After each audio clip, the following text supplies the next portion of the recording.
ডাক্তারের ওষুধ, ঘরের কাজ, রান্নাবান্না সব মিলে আজকের দিনটা বেশ ভালোই গেল। নমস্কার বন্ধুরা, আমি দিয়া। আমার একটি নতুন ব্লগ ভিডিওতে তোমাদের সবাইকে জানাই অনেক অনেক স্বাগত। আজ হলো বুধবারের রাত। হাজব্যান্ড কাজ থেকে আসার পর আমাকে নিয়ে ডাক্তারের কাছে গিয়েছিল। আমার জ্বর হয়েছে সেই জন্য। তো আসার সময় আমি ওষুধ আনতে ভুলেছিলাম, কিন্তু সে হয়তো ভুলে গিয়েছে। তো বললো চলো আমরা ডাক্তার দেখিয়ে একবারই ওষুধটা নিয়ে আসি। তো সেখান থেকে আসার পথে না একটা দোকানে আর কি বনটা দেখলাম, ভীষণ ভালো লাগছিল। তো বললো যে তুমি তাহলে নাও। দুটো বন নিয়ে আসলাম। আর রান্নাঘরে শাশুড়ি মা দুধ জাল দিচ্ছিল। তো আমাদের দুজনের জন্য 2 গ্লাস দুধ নিয়ে এলো, আমার হাজব্যান্ড নিয়ে এলো। আর বনটা দিয়ে বললো যে খাও, তারপর ওষুধ খেতে হবে। আর এদিকে না বনটা দেখার সময় খেতে ইচ্ছে করছিল, খাওয়ার সময় আমার এত তিতো লাগছিল, খেতেই মন যাচ্ছিল না।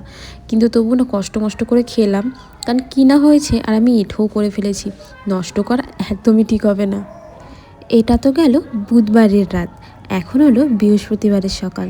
শরীরটা ভালো না থাকার কারণে ভোরবেলা একদমই উঠতে পারিনি, বা 6টার আগেই ঘুম থেকে উঠে পড়ি। আজকে ঘুম থেকে উঠেছিলাম 6:41-এ। এদিকে না মশারিটা ধুয়ে দিচ্ছি। ঘরের মধ্যে না এত মশা হয়ে গিয়েছে তোমাদের কি বলি। আমাদের ঘরের চারপাশ দিয়ে আসলে অনেক বড় একটা ড্রেন আছে, হাই ড্রেন আর কি। একটা কি বলবো, মানে ঘরের চারপাশ দিয়ে আর কি ড্রেন, দুদিকে বাড়ি দুদিকে ড্রেন। সেই জন্য মশার উৎপাত আমাদের বাড়িতে, আশেপাশের বাড়িতে প্রচুর হয়। কী আর করার, যেখানে বাড়ি রয়েছে এসব সমস্যার সম্মুখীন আমাদের হতেই হবে। যতটা পারি সব সময় বাড়িঘর পরিষ্কার রাখি। এখন তো তাও ঠিক আছে, বর্ষাকাল আসলে দেখাবো আমাদের বাড়ির ঠিক কী অবস্থা হয়। এই যে উঠোনে কাজ করছি না, সেগুলো আর করা যাবে না। পুরো উঠোনে 1 হাঁটু জল থাকে। বর্ষার সময় আমাদের ভীষণ কষ্ট হয়। চলো এগুলো কথা বাদ দিয়ে ঘরের কাজ করি। যেটার এখনও দেরি আছে সেটা নিয়ে ভেবে লাভ নেই। বর্তমানে ঘরটা মুছতে হবে, বৃহস্পতিবার তো ঘর না মুছলে একদমই হবে না। সকালে তেমন একটা রান্নাবাড়ি করিনি। ওই যে কালকে রাত্রে না জ্বর ছিল, একদমই খেতে ইচ্ছে করছিল না, ভাত বেশি হয়ে গিয়েছিল, সেগুলো ভাজা করেছিলাম। আর সকালে দেখতেই পারলে পায়েস করা হয়েছিল, কালকে রাত্রের পায়েস। বাসি পায়েস খেতে ভীষণ ভালো লাগলো। খাওয়া দাওয়া তো হয়ে এলো।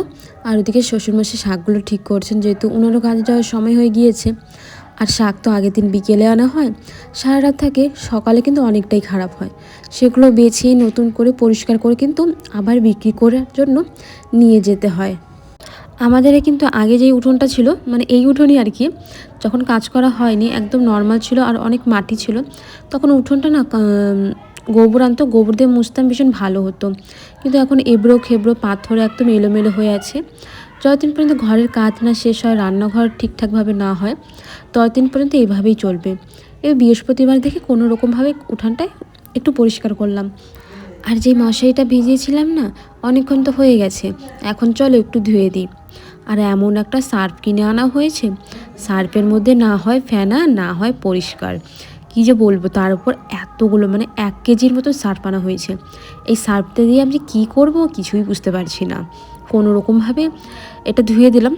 অনেক কষ্ট করে হাত দিয়ে খাটনি করতে করতে এটাকে চকচকা করার চেষ্টা করেছি।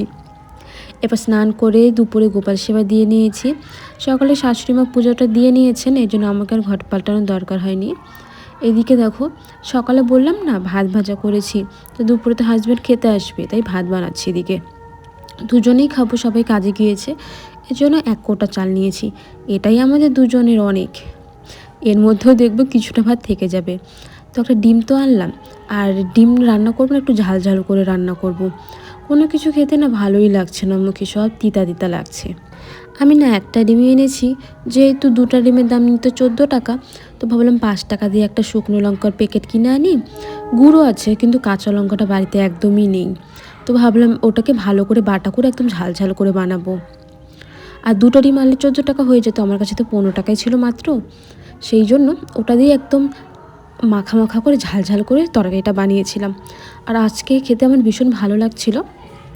চলো আমরা তো খাওয়া দাওয়া করি, তোমরা সবাই আমার ভিডিওতে লাইক কমেন্ট করে যাও আমার ভিডিওগুলো তোমাদের কেমন লাগে।